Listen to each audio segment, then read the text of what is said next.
as Ron said, I'm Darin Vanderbilt. I live by Buffalo. I'm working with Pioneer for this will be my 7th season now, so this is going on for a little while.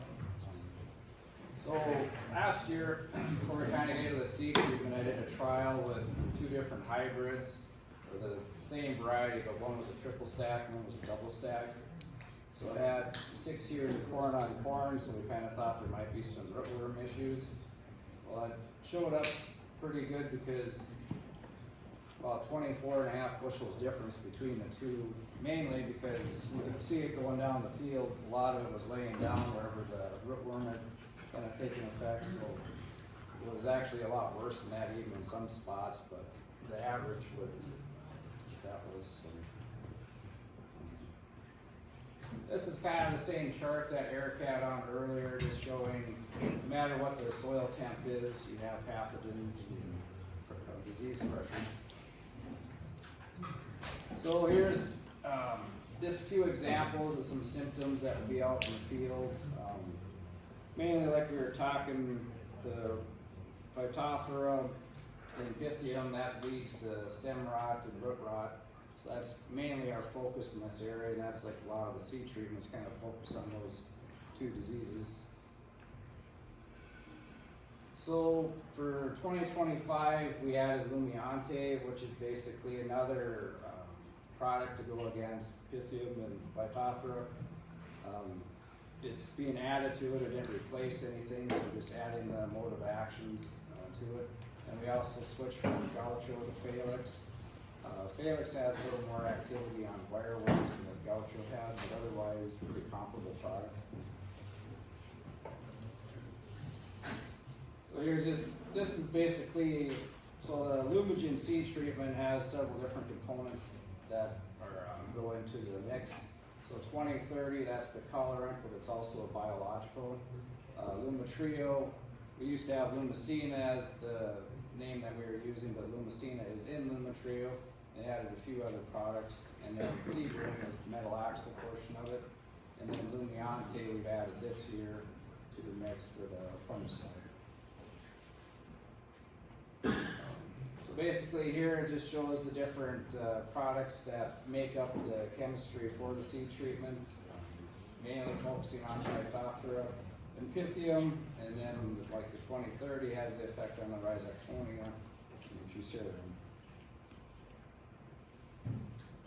So, like I was saying, the main focus of adding LumiGen was the added Pythium control, and also there's some metalaxyl resistant Pythium that we've been finding, and so that was the other main driver why they wanted to add LumiGen to the mix.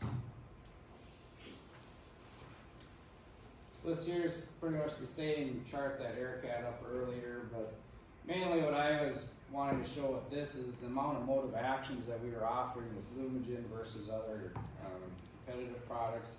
We have a lot more mode of actions and basically makes it more well-rounded. So depending on what you're seeing out in the field, you know, it already has a protection built into the product.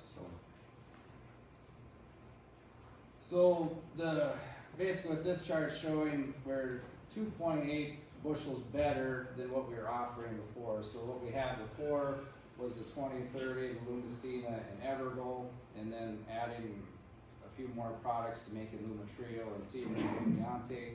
We're 2.8 bushel better than what our old seed treatment was. A lot of this here is, you know, nationwide testing, so it's not just down in Iowa or anything like that either. So like I had said before, Gaucho is going to Phalanx. It's a transition year, so you might be getting Gaucho on your beans or Phalanx. It kind of depends on if you got it early or late. So like by next year, everything will be all Phalanx.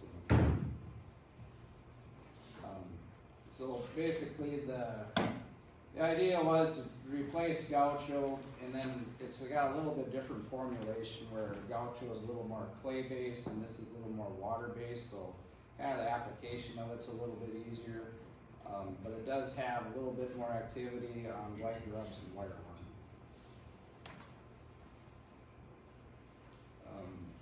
As far as LumiGen goes, that's another product, I would say primarily if you have heavy pressure cutworms and wireworms, that'd be a really good product to use. I know Ron's done some of it. It's kind of if you know you have an issue, it's a really good product, but a lot of guys are mainly, if you're just using Gaucho or Felix, that'll give you a pretty wide spectrum of protection too. I would say here, if you're coming out of like a CRP, or if you have really light sandy soil that has wireworm pressure, you kind of have that known in that area. It's not a bad way to manage that at all. It's been pretty effective. We've seen some instances, no-till beans on beans, where you have cutworms. Good spot for it. Lighter ground. Well, and kind of the other thing too, just like using insecticide in general, if you have any aphid pressure, that's a good product to use too. So you probably be able to, save the pass of the sprayer by using the treatment. The other thing, I don't have a slide or anything on it, but going forward as like the SDS or the cyst nematode comes into the area, we do have a levo which works very well. That's like my counterparts down south, that's standard practice. Like in Iowa and stuff, pretty much every unit of seed going out has a levo on it. And I imagine that's something, I don't know, in the next few years, probably start using it more, but currently really not using it a whole lot. So That's going to be Darin's trial on his acreage this year instead of corn rootworm comparison. yeah, That's without labels. I got 13 acres around my house there that it's within the yard, so just kind of playing with a few different things to see what happens, I guess. So I guess this is all I have. You have any questions on anything, or? One thing that I would add, I guess, last year I had a trial, same variety side by side. We had the new soybean fungicide treatment compared to our current Lumitrio, and we had 1.5 bushel better on the new treatment compared to our current treatment. So I think to piggyback off what you were saying earlier, Eric, too, is when we start to look at some of these lower populations, if you have planter technology that allows you to simulate, protecting that seed that's going in the ground at a lower population, I think is really important. absolutely. I guess the other thing to think about, there's a lot of seed treatments on the market, and Pioneer's done a lot of work, research on giving us the best chance to win and be very effective. And some of the products like metal axle, I look at it as almost like an atrazine in the tank. We keep it in there, it brings some value, but Lumicine is the big hitter on the Phytophthora side, and then this ethoboxam, this Lumiante is the big hitter on Pythium. So I mean, we've got very few other suppliers cover Lumicine are going to have that in their tank. I mean, it's available if they want to, but it's a cost of goods, and that is not cheap at all, but it works very, very well in Phytophthora. It's industry standard industry. So I mean, we're excited about the mix. I mean, Lumicine in my mind has really made the difference on treating beans in this area because of the Phytophthora. I guess one other thing too, each of you guys, this handout right in front of you, kind of goes through everything that I was talking about and shows basically the different targets for the different products that we have in the seed treatment. So kind of gives you a little bit better idea on that. And then it also has the different mode of actions on the other side of it too. So just take a look at that when you have time. Questions, comments?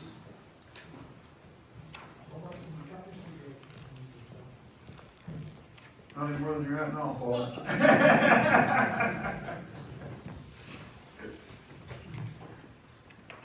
No, it's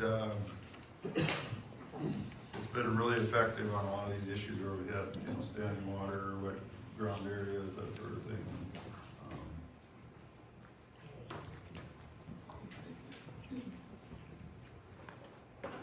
All right, thanks, Darin.